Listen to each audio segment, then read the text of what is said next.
이정재 1972년 12월 15일 서울특별시 출생으로 대한민국 톱스타 남자 배우 하면 빠지지 않는 그는 대한민국의 영화감독이자 배우입니다.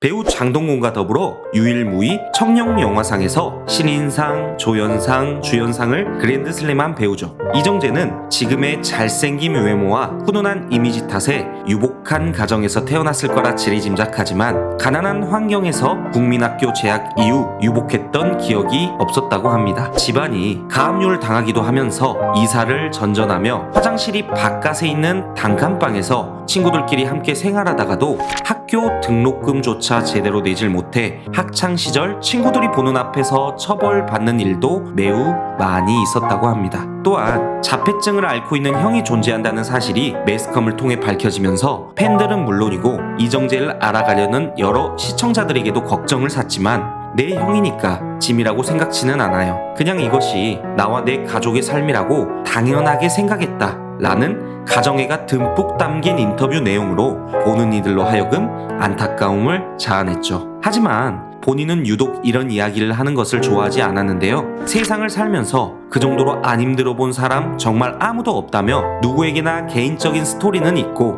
힘듦은 지극히 주관적이 아니겠냐며 동정표를 유도하는 이들에게 일침을 가했다죠. 이정재는 원래 배우가 아닌 인테리어나 예체능, 특히 미술 쪽에 관심이 있었는데 학창시절 집안 사정이 어려워 학업에 흥미를 붙이지 못하고 노는 데에만 정신 팔렸다고 합니다. 그러나 그의 미술적 재능을 알아보니까 공짜로 입시 교육을 받게 해주었다고는 하나 성적이 따라주지 못해 결국 미대에는 갈 수 없게 되었답니다. 당시 여러 아르바이트를 하면서 생활 이어갔지만 아르바이트로 받는 급여보다 모델료가 훨씬 높았기 때문에 아르바이트를 그만두고 모델 업계에 몸을 담게 됩니다. 모델 활동 중 눈에 띄게 되어 CF 촬영에 이어 이정재는 1993년 SBS 드라마 공룡선생으로 데뷔를 하며 드라마 모래시계에서 여주인공 고현정에게 헌신적인 사랑을 표하는 보디가드 백제의 역할을 맡아 이정재 특유의 눈빛 연기 및 카리스마 넘치는 목소리로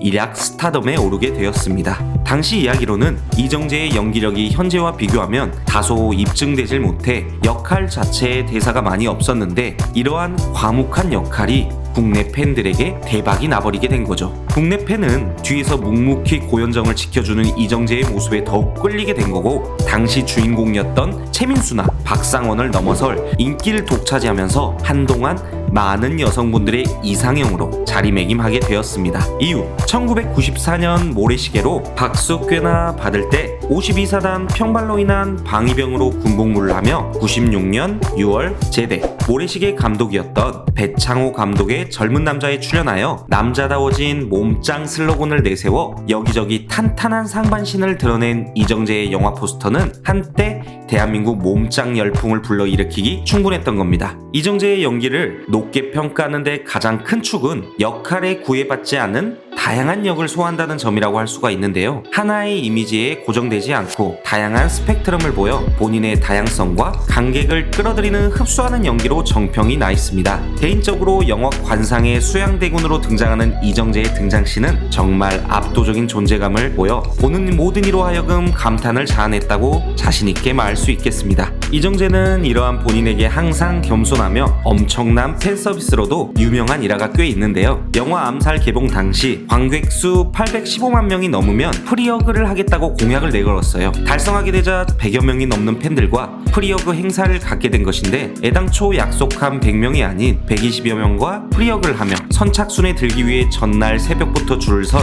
많은 팬들의 기대에 충족을 해줬다고 합니다. 당시 행사에서는 오프닝적인 상황이 몇 가지 연출되었는데요. 첫 번째는 이정재의 정장 상의가 프리어그를 통해 화장품 범벅이 되었다는 점. 자, 두 번째는 팬분이 얼굴에 김 묻었다며 말하자 의아한 이정재가 어디오라고 했는데 잘생김이요 하며 아주 북치고 장구친 오프닝까지. 위 일화로 여러 매스컴에서 이정재의 수식어가 잘생김이 묻은 배우로 굳혀졌다죠. 해당 수식어를 잊게 해준 팬을 위해 실제로 이정재는 식사를 대접하기도 했습니다. 이런 이정재의 팬심이 빛을 발한 사건이 또 한 개가 있는데요. 영화 암살이 1000만 관객을 돌파하면서 독립군들에 대한 관심이 높아지자 2015년 9월 그의 팬들은 감사의 마음을 전하기 위하여 자발적으로 모금을 하게 됩니다. 독립유공자들에게 전달하는 그 모금력은 그 배우의 그 팬이라는 훈훈한 일도 일어나게 되었던 거죠. 친한 동료 연예인으로는 정우성과는 알아주는 절친관계이며 같이 패션 사업도 하고 CF 동반 출연 등 인생의 동반자 같은 사이라며 때론 부부로까지 불린다고 친분을 과시했는데요. 아무리 바빠도 일주일에 두세 번은 만난다면서 서로 말하지 않아도 통하는 무언가가 있지만 이게 웃긴 게 아직까지 말 놓지 않고 있다는 점이 신기하기만 합니다. 최근 이정재는 2021년에는 넷플릭스 오징어 게임을 국내뿐 아닌 세계적으로 히트를 치며 세계적인 배우로 거듭나게 되었죠. 한국 남자 배우 톱스타 자리를 유지하며 여러 논란과 루머 속에서도 굳건히 자리매김하는 이정재의 앞날에 무궁한 발전을 바라봅니다.